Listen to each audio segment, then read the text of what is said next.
ছোট্ট হুসাইন খুব দুষ্টু ছিল। পড়াশোনা বা নামাজ কোনো কিছুতেই মন বসত না। তার মা প্রতিদিন তাকে বুঝাতেন, বাবা, আল্লাহর পথে চললে হৃদয় শান্ত থাকে। কিন্তু হুসাইন এসব শুনে হাসত। একদিন স্কুলে পরীক্ষার ফল বের হল। হুসাইন খুব খারাপ করল।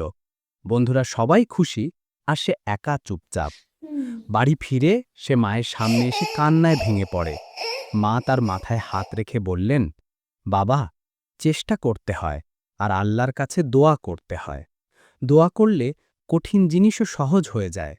সেদিন রাতে হুসাইন প্রথমবার হৃদয় থেকে দোয়া করল, হে আল্লাহ, আমাকে বদলে দিন, আমাকে ভালো বানিয়ে দিন।